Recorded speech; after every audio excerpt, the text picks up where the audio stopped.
dampak kebijakan injeksi uang yang kita taruh di sistem perbankan itu nggak seoptimal yang saya duga sebelumnya. 2026 harusnya pertumbuhan 6% seperti yang saya bilang sebelumnya tidak terlalu sulit dicapai.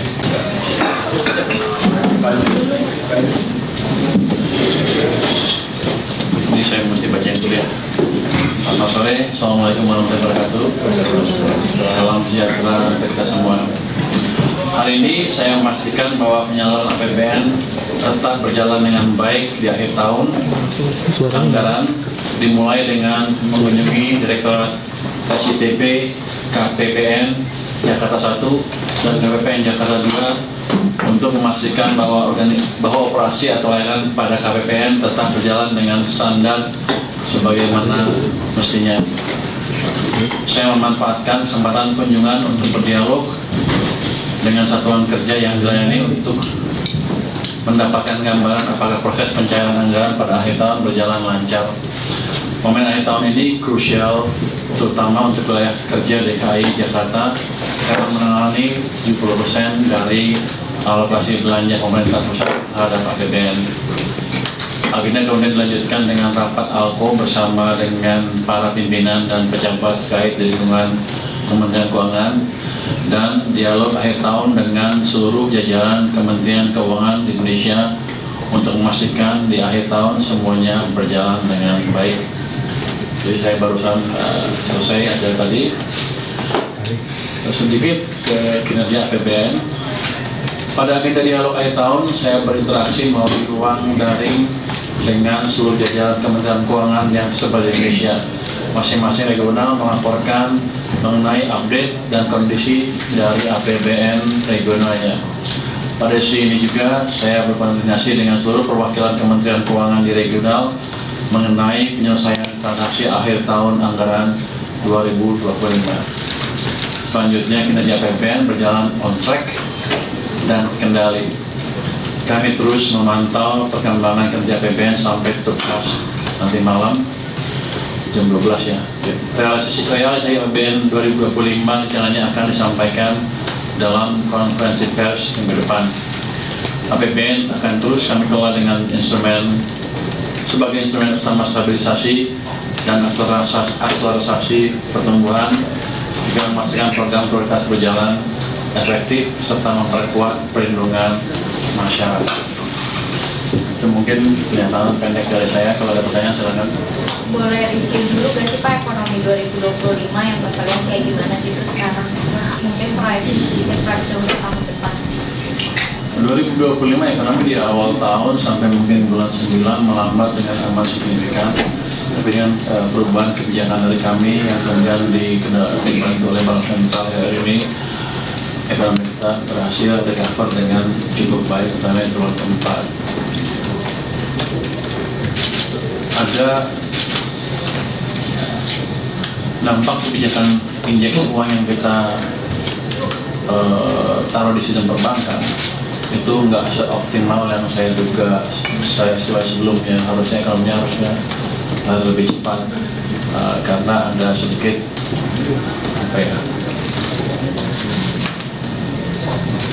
ketidaksinkronan kebijakan antara kami dengan Bank Sentral yang sekarang sudah dibereskan. Jadi 1 bulan terakhir sudah amat baik. Yang penting adalah ke depan dengan kebijakan yang semakin sinkron antara kami dengan Bank Sentral, ekonomi kita akan tumbuh lebih baik dari sekarang. Tahun 2026 harusnya pertumbuhan 6% seperti yang saya bilang sebelumnya tidak terlalu sulit dicapai. Cukup. Kalau proyeksi 2025 berapa Pak? Jadi ya? 2025 kita sekarang masih angka untuk triwulan keempat di atas 5,5%, full year-nya sekitar 5,2%.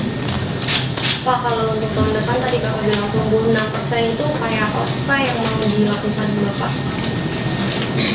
Upayanya ya pertama ya fiskal diberlakukan dengan cepat di awal tahun dan mulai jalan tuh. Terus kami sinkroni kebijakan moneter lebih baik dengan moneter yang bukan saya intervensi ya. Kita komunikasi lebih baik dengan Pak Gubernur dari Bank Sentral. Kemudian seperti Anda lihat kan, di tahun lagi mulai sidangnya waktu baru 1 kali kan. Tapi saya di situ saya udah bisa ngeliat deh kira-kira problem yang dihadapi bisnisnya apa sih. Nanti ke depan akan semakin sering tuh sidangnya seminggu sekali ya, atau mulai minggu depan. Harusnya itu akan pelan-pelan kita hilangkan hal-hal yang menghambat bisnis para pelaku usaha di sini. Tapi rupanya asing juga melihat tuh kebijakan itu, mereka melihat kelihatan semakin optimis. Udah banyak akan mengadukan dari luar negeri, Singapura dan negara-negara lain yang pengusahanya punya investasi di sini. Beberapa sudah masuk. Jadi saya yakin dengan kalau itu jalan dengan konsisten, iklim investasi akan bergerak semakin baik. Kamu bilang beras perubahan yang mungkin saja semakin baik. Nanti peraturan baru kita akan mengganggu, kita akan deteksi dan kita akan perbaiki secepatnya. Jadi itu aja sudah cukup untuk tumbuh 6% atau lebih. Pak Purbalingga, tadi kan rapat Alpo ya Pak, mungkin bisa dikasih bocoran dikit Pak, kondisi penerimaan pajak kita di tahun ini gimana Pak? Kondisi apa? Penerimaan pajak kita. Penerimaan pajak Pak. Kan nanti Pak akan diumumkan minggu depan ya. Tanggal 7. Gini, pajak seperti yang Anda lihat sebelumnya berada di bawah target yang di APBN. Jadi kita nggak memungkiri itu kan, karena ekonomi jelek beberapa bulan sebelumnya, 9 bulan pertama tahun ini. Terus ada beberapa upaya penarikan pajak yang saya tunda sampai yang bagus. Kan percuma juga kalau saya kerjakan juga akan nggak masuk juga uangnya, malah memperburuk ekonomi. Jadi kita lakukan kebijakan counter cyclical yang secara nggak langsung, di mana saya tidak membebani ekonomi secara berlebihan sehingga proses recovery yang baru terjadi bisa berjalan terus. Ini saya yakin di akhir bulan pertama tahun yang depan sudah akan lebih terlihat dengan lebih jelas bahwa ekonomi kita memang bergerak ke arah yang semakin cepat. Pak Purba, realisasi penempatan dana di perbankan 76 triliun itu sudah berapa sih Pak? 276.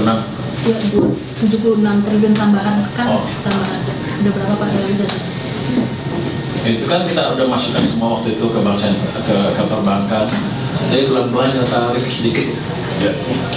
Sekarang di bank ada 200. Misalnya di bank ada 201 triliun yang di perbankan. Yang 76 kita tarik tapi kita belanjakan lagi. Jadi masuk ke sistem tapi nggak langsung dalam bentuk uang saya di bank, tapi uangnya masuk ke sistem lagi. Jadi bank saya tarik belanjain lagi saya. Udah masuk di sistem lagi. Jadi tapi yang harus ke sana. Jadi dampak dari itu masih ada di sistem. Jadi bukan dipinjamin oleh banknya, tapi sebelum dipinjamin pasti tapi tarik saya masukin lagi ke sistem dalam bentuk belanja pemerintah, daerah dan pusat. Jadi ke ekonomi dampaknya mungkin lebih positif. Terus beberapa 2 minggu terakhir Bank Sentral juga sudah mendukung kebijakan kami. Artinya uang akan semakin banyak di sistem perekonomian. Jadi Anda boleh takut ekonomi kita akan melambat. Pak, tadi kan dampak dari injeksi itu kan kurang optimal dari Pak.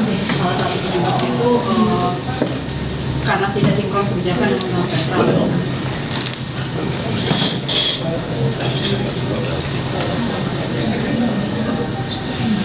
Bukan tidak sinkron.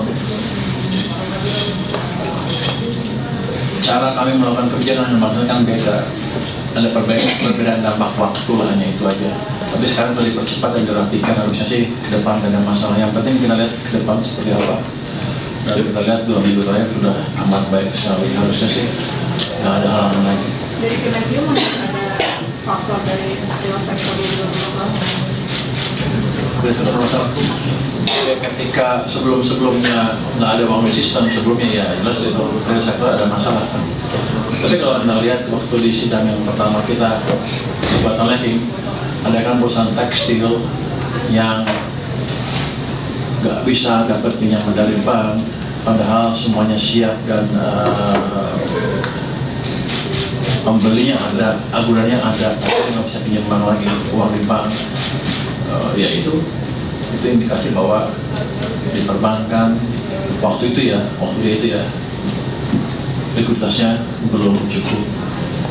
Tapi ke depan kan kita betulin yang tadi kita masukin lewat pool harusnya sih udah jalan kan, saya akan cek. Jadi kondisi ke depan akan berbeda. Jadi sekarang bisa ngomong dengan lebih yakin bahwa tahun depan 6%, walaupun yang APBN 5,4 ya, saya akan paksa dorong ke 6% dan probability itu terjadi semakin terbuka lebar karena kami semakin sinkron dengan bank sentral. Pak mau tanya, dua pekan terakhir BI sudah mendukung kebijakan kami itu dalam bentuk apa ya Pak, kalau bisa disampaikan?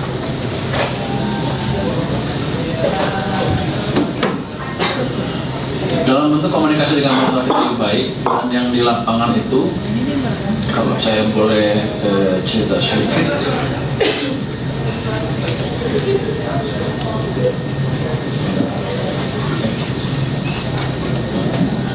bahaya susah banget ya. Kalau Anda lihat base money atau nol yang saya sudah sering sebut, alhamdulillah sekarang sudah tumbuhnya ke double digit lagi, menuju ke arah 13% kalau data nanti keluar. Sebelumnya sampai turunkan ke, tadi ketika saya injek 13, turun ke 7, turun ke 6, ke 5, sekarang berbalik ke arah 13%. Mungkin data sekarang sudah 13% lagi, jadi itu menunjukkan kontribusi yang real dari Bank Sentral ke perekonomian.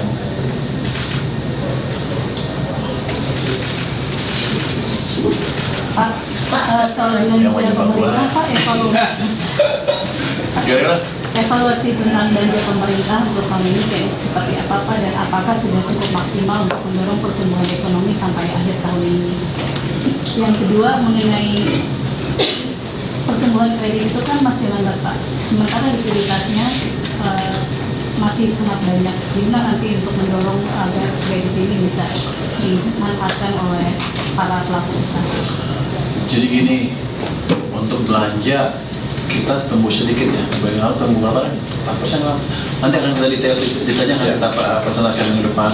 Tapi dibanding tahun lalu tumbuh lumayan lah, nggak ada belanja tapi belanja tumbuh cukup baik. Artinya dari belanja nggak ada masalah, kita bisa belanja dengan baik. Cuma ya tadi income-nya agak sedikit di bawah prediksi kita, sehingga defisitnya lebih lebar dari pikiran semula. Nanti akan kita detailnya akan kita presentasikan minggu depan. Karena angkanya bisa terus nih sampai malam nih. Ya, hanya detik-detik ini banyak uang masuk juga. Baru tahu saya. Saya pikir kalau Menteri Keuangan 31 Desember tenang, rupanya belum tuh.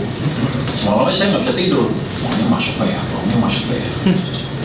Tadi dia bisa melibatkan kalau ada uang masuk atau ada pengeluaran tiba-tiba yang besar, tapi sampai sekarang nggak ada pengeluaran yang besar tiba-tiba, dan sebenarnya perkiraan uang yang masuk sudah akan terjadi. Jadi saya bilang tadi terkendali. Yang kedua, untuk apa dampak ke sistem perekonomian ketika Bank Sentral membantu ekonomi kita? Gini, kalau bank punya uang lebih, dan saya tiba-tiba dia punya 20 triliun, dia maunya taruh di bank sentral kan supaya dapat bunga SPB dan lain-lain. Ternyata nggak bisa, kan uangnya dipegang kan, ditaruh di berangkas ya, kira-kira gitu kan. Tapi kalau di berangkas terus rugi dia mesti bayar bunga ke deposannya kan, 3%, 4% tergantung kondisi banknya. Jadi dia akan terpaksa mencari tempat di mana uang itu menghasilkan return yang lebih tinggi. Mungkin pertama capital market, pasar obligasi dan lain-lain. Tapi eventually kan supply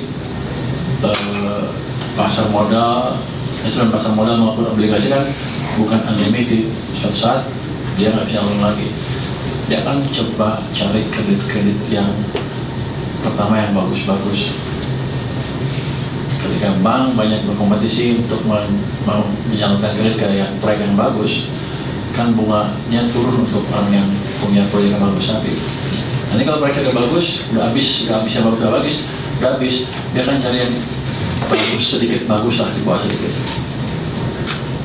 Terus semuanya begini, bunga akan turun, kredit akan tumbuh. Jadi sistem kebijakan itu akan memaksa bank menyalurkan kredit, kalau enggak dia rugi. Ini kebijakan yang bagus sekali yang didukung oleh Bank Sentral. Atau Bank Sentral ngomong, saya boleh ngomong gitu ya, boleh, kayak gitu. Tapi Pak, dari sisi pengusahanya kan katanya masih enggan untuk menggunakan likuiditas yang ada untuk mencari kredit. Itu gimana? Kalau Anda Pak, ini pengusaha juga akan lihat ketika pas uangnya banyak, jadi demand untuk for kredit itu nggak ada tuh, nggak pernah. Anda lihat aja waktu yang kasus saya yang pertama, dia cari kredit loh, cari pinjaman dari bank yang nggak ada yang ngasih pinjam. Kenapa? Dia bisa dapat tempat yang lebih enak. Tapi sekarang ketika uangnya lebih, ada yang minta seperti itu, pasti dia salurkan lebih cepat, dengan lebih cepat. Jadi nggak betul klaim bahwa undisbursed loan tinggi, karena itu ditambah uang pun nggak ada yang minjem di perekonomian. Kalau kita lihat undisbursed loan tuh share-nya kira-kira sama terus sepanjang tahun, segitu aja dari total portfolio loan banknya. Artinya apa? Kalau kita lihat pengalaman tahun 2020, 2021, bulan Mei kita injek uang, kredit tumbuh. Saya yakin posisi undisbursed sama kan? Tapi tetap aja kreditnya bisa tumbuh double digit pada waktu itu. Jadi ya, problem undisbursed loan ada, tapi ketika ekonomi tumbuh, yang lain akan pinjam lebih banyak ke perbankan. Harusnya dampaknya positif.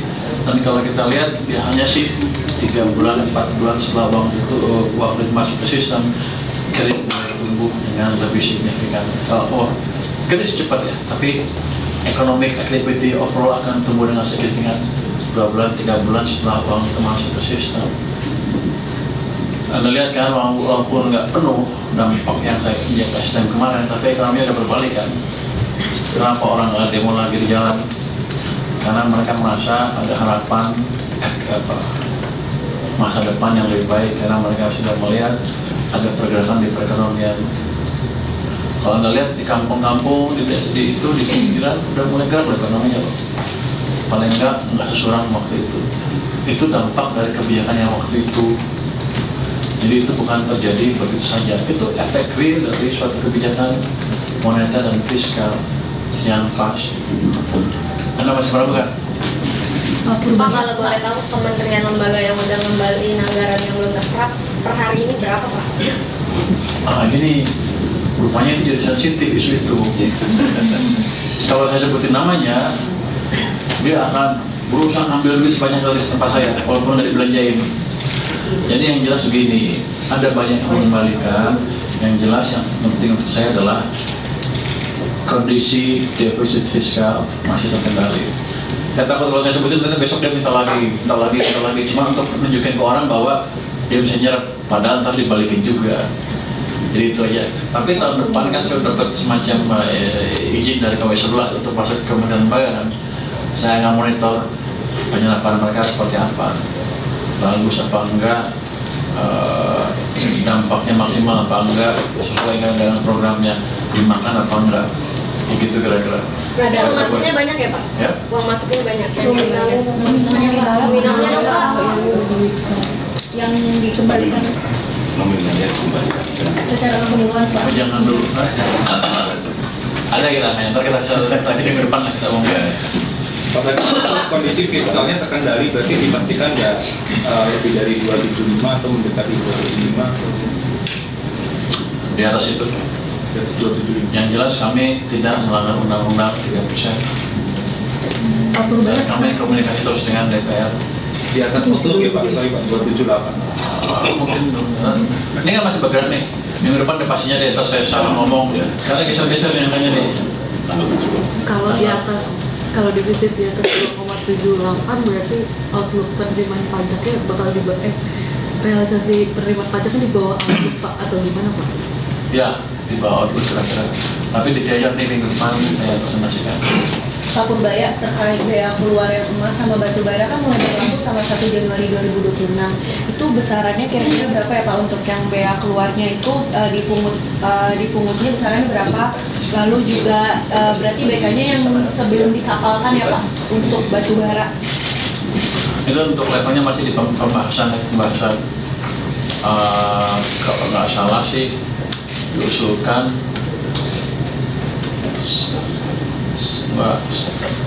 tergantung harga batu baranya ya. Ada 5, ada 8, ada 11 tergantung level harga batu baranya. Di bawah harga tentu 5, di atas harga tentu 8, di atas 11. Tapi ini masih didiskusikan di level teknis ya. Teknisnya apa itu? Sedang akan dibuat. Jadi saya belum bisa pastikan berapa itu pasnya karena sebagian juga masih ada yang protes kan. Kita mungkin akan ataskan ke depan. Berarti bisa mundur dari tanggal 1 dong Pak, karena ada tanggal besok. Bisa berlaku surut juga. Itu logika pengenaan bea keluar itu mengompensasi restitusi dari pajak batu bara yang tinggi atau tinggi? Dari apa? Pajak restitusi pajak. Antara itu, tapi kalau saya lihat netnya, dia bayar pajak, bayar ini, bayar PPH, bayar itu, royalti segala macam. Tapi ditarik di restitusi, saya dapatnya negatif. Ya.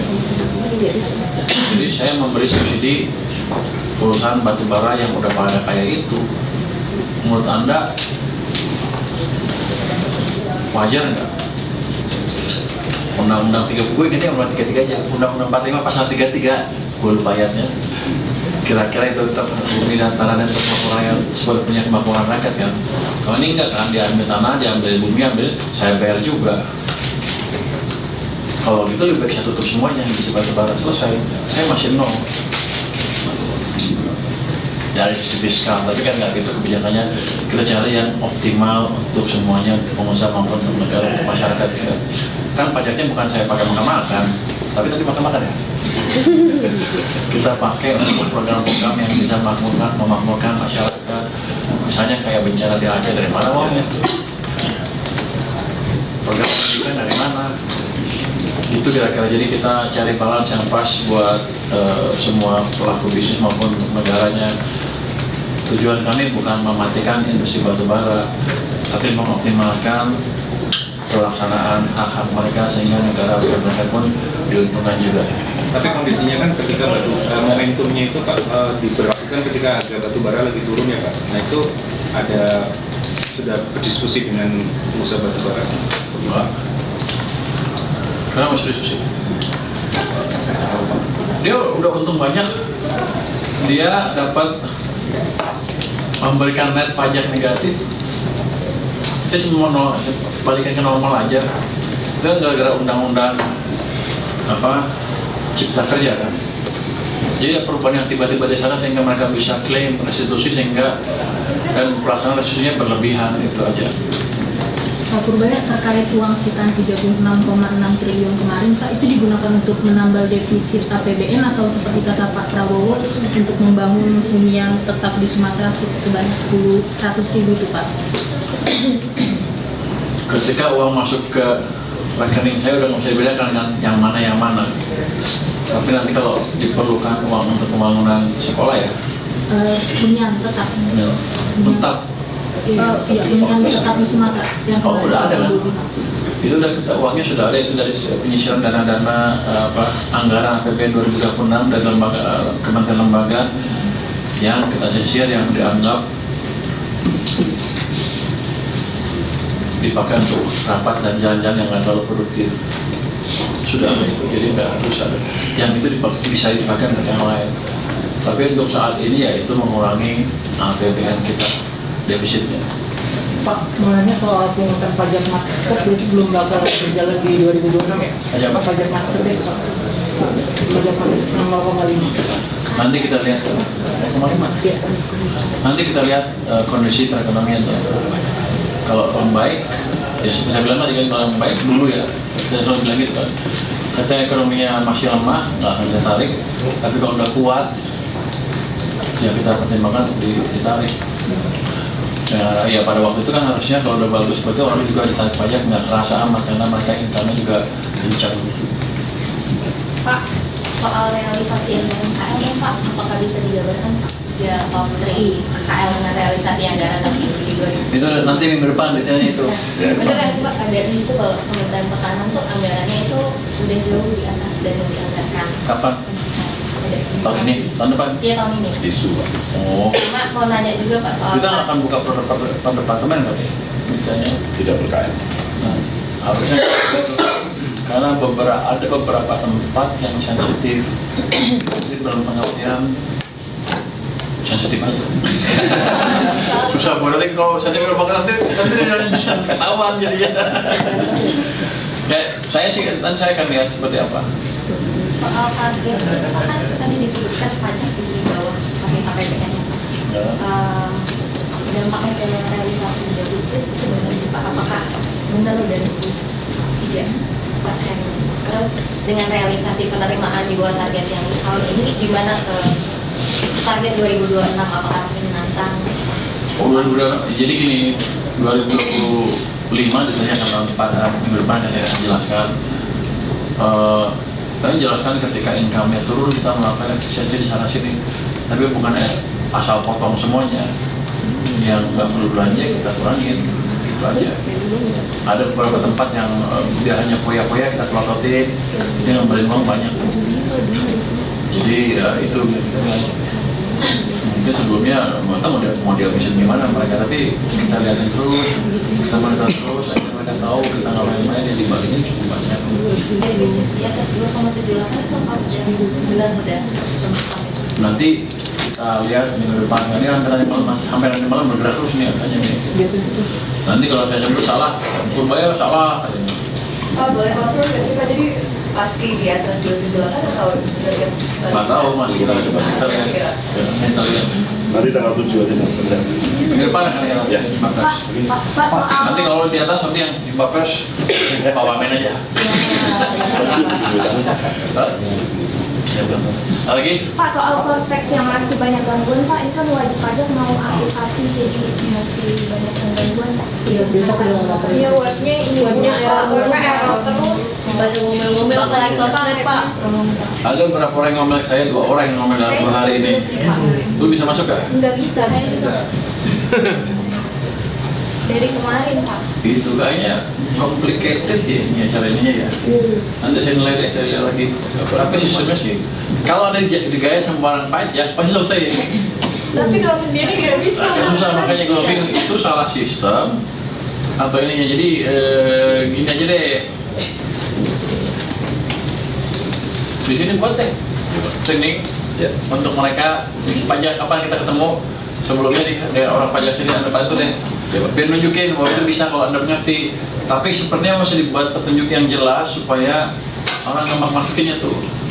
Karena kalau di tempat-tempat di kantor-kantor pajak kan berdatang tuh banyak di KPP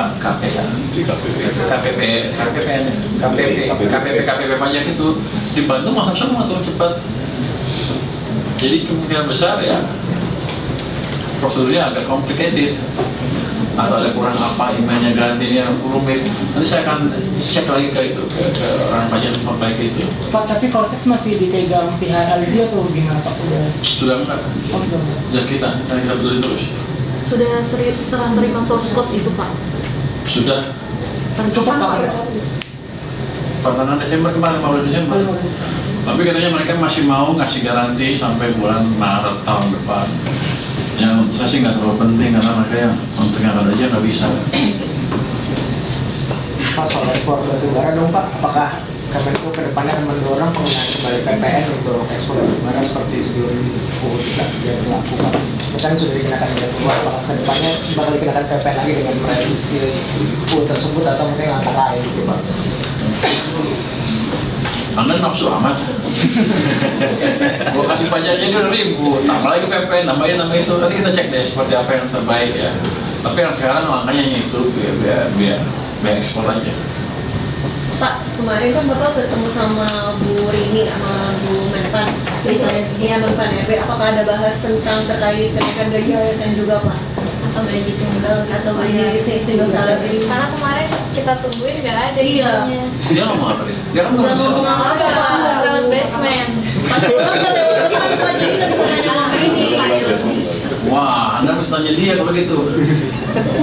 Kita diskusikan gini, sama aja dengan yang lain. Kita lihat kondisi keuangan kita seperti apa. Dengan seperti saya bilang sebelumnya, harusnya kalau nggak itu saya harusnya kalau semuanya simpan dari awal, sekarang kita udah bisa lihat kemana ini income kita. Tapi saya masih tunggu satu triwulan lagi untuk melihat gimana sih sebetulnya ekonomi kita gitu. Dengan sinkron kegiatan yang lebih sinkron dibanding sebelumnya. Bisa itu mungkin triwulan kedua karena baru kita bisa diskusikan masalah-masalah yang berdampak kepada tenaga belanja pemerintah. Pak, bacaan Kemenkyu soal geopolitik. Yang mana? Soal lagi. Yang lain. Cina Taiwan itu kalau ngefek ke 2026 gimana Pak? Terus kemudian Rusia Ukraina kan juga belum pasti damai. Kalau bacaan Kemenkyu geopolitik ke depan gimana Pak efeknya? Kalau geopolitik itu hal yang di luar kendali kita. Ya kita bisa anggap kalau Cina pasti nggak akan pernah. Kalau hitungan saya, Cina kan orang pintar tuh. Dia nggak nyerang Taiwan, karena dia juga rugi. Banyak investor Taiwan juga di Cina. Gitu. Kalau dia kan hanya itu aja, jangan sampai Taiwan merdeka. Tapi kira-kira, kayak politik ya. Kalau ini kebiasaan waktu di maritim, saya yang kedua maritim dan energi kan, itu termasuk kalau Cina terus nggak boleh ngomong gitu. Saya menteri keuangan sekarang. Jadi kira-kira gini. Saya akan fokus ke kebijakan dalam negeri saja dan kebijakan-kebijakan yang memperkuat daya saing kita di pasar luar negeri. Masalah geopolitik di luar kendali saya. Seandainya ribut pun, kalau kita bisa jaga domestik ekonominya, di mana domestik demand memberi kontribusi ke 9% terhadap perekonomian, harusnya kita aman-aman aja. Jadi jangan terlalu takut. Ada di tangan orang yang ahli. Mantap. Kalau tiba-tiba suka lupa kadang-kadang. Nanti tato beredar yang itu ya. Nggak, Anda nggak usah takut. Kalau kita ada bersatu, harusnya sih nggak ada masalah perkembangan ekonomi kita. Pak, untuk bencana Sumatera ada anggaran tambahan untuk BNPB? BNPB? Ya. Dari hasil kemarin di Aceh gimana? BNPB kan masih ada sisa anggaran 1,5 triliun, tapi sampai sekarang mereka belum melanjutkan, jadi saya nggak tahu. Tapi kita coba alihkan ke ada yang namanya Satgas Jembatan yang diketuai oleh Kasat. Sekarang sedang berproses, bisa nggak mereka mengajukan anggaran dalam waktu cepat. Kalau bisa ya hari ini dicairkan karena ditarikkan 1 triliun. Kalau bisa saya pikir saya nggak akan ambil sana, tapi mereka perlu ganti jembatan-jembatan yang mereka beli. Utang-utang yang mereka sudah keluarkan untuk membeli jembatan itu, dan alat-alat berat yang diperlukan oleh mereka oleh bupati-bupati dan gubernur kemarin, anggarannya ada. Jadi kalau bisa dimasukkan hari ini, itu hari ini langsung cair. Jadi dari kemarin sore, malam, pagi terus harusnya sudah dilihat gimana cara mencairkan anggarannya. Kan tadinya kan hanya BNPB yang bisa minta anggaran untuk bencana. Kita sudah ubah sekarang bisa ke Satgas Jembatan yang diketuai oleh Kasam. Jadi ke Angkatan Darat kayaknya. Tapi nanti ke Aceh juga. Artinya untuk sementara pakai belanja kementerian lembaga yang kita anggap tidak produktif itu sudah kita sisir sebelum bencana. Jadi saya udah punya tuh 60 triliun sebelum bencana itu. Jadi begitu bencana ya udah tinggal geser situ aja. Jadi anggarannya untuk bencana aman. Kalau untuk Aceh kita sedang mempertimbangkan di provinsi kabupaten kota Aceh. Nanti saya coba usulkan TKD-nya tidak dipotong jadi sama dengan tahun 2025. Itu yang mereka minta kemarin di sana di Aceh. Kalau Satgas Jembatan itu udah ada kita ngarah ke misalkan menambah gaji untuk para TNI yang kemarin Bapak sempat sindir oleh awal cuma dikasih makan doang. Mbak, tergantung nanti kasatnya ngajuin seperti apa. Kita bahas sesuai Tapi belum ada pembahasan kan? belum ada pembahasan ke gaji, penambah gaji. Boleh pinter-pinter ya bisa sisipin aja. Kan bisa buat anggaran ini, buat tenaga kerja di sana berapa kan bisa. Asal masuk akal ya kita keluarin anggaran. Orang kasihan tuh, makanya ngasih bungkus rupanya. Di YouTube ada yang saya lihat makan di karton loh, makan mie di karton loh, di TikTok. Bentar kan kasihan kayak gitu. Udah kerja capek. Saya pikir kita harus perlakukan lebih layak.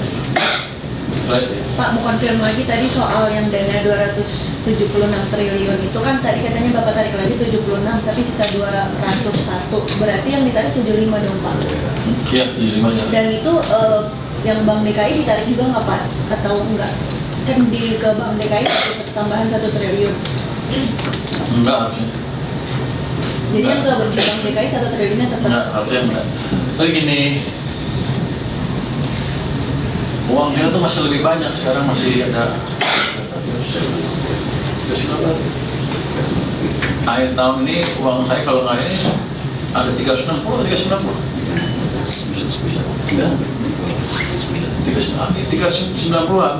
triliun, 200 sana, sebagian di Bank Sentral karena siap-siap untuk pengeluaran Januari.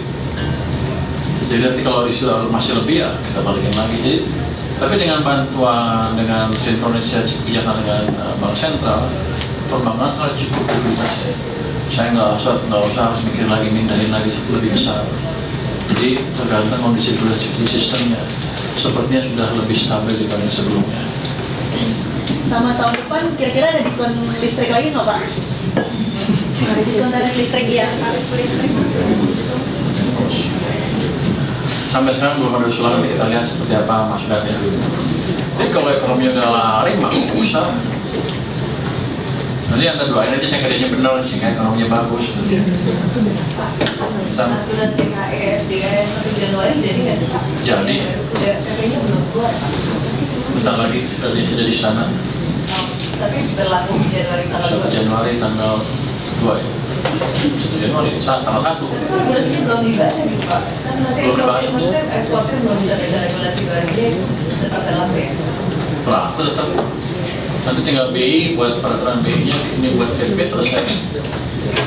Udah dibahas, udah selesai, udah ada harmonisasi, tinggal di sana. Anda protes apa? Enggak Pak, sebenarnya aja kenapa regulasinya belum keluar, kan pelaku usaha jadi nggak bisa memastikan detail regulasinya sesuai atau enggak dengan yang dibutuhkan. Itu seandainya biasanya berlalu sedikit juga bisa Pak. Nggak apa juga, pokoknya jalan nanti begitu soal, tapi akan seperti itu. Dan sampai sekarang belum ada perubahan desain dari peraturan, tinggal masalah waktu aja. Oke. Terima kasih teman-teman. PLN kan kemarin udah ngajuin surat itu Pak yang mobil listrik insentif. Jadi mobil buat 2006 industri otomotif ya. Udah baca belum? Udah ada pembahasan gitu? Belum. Nanti saya akan diskusi sama mereka untuk saya bahas. Terima kasih semuanya. Assalamualaikum warahmatullahi wabarakatuh. Sama-sama Pak.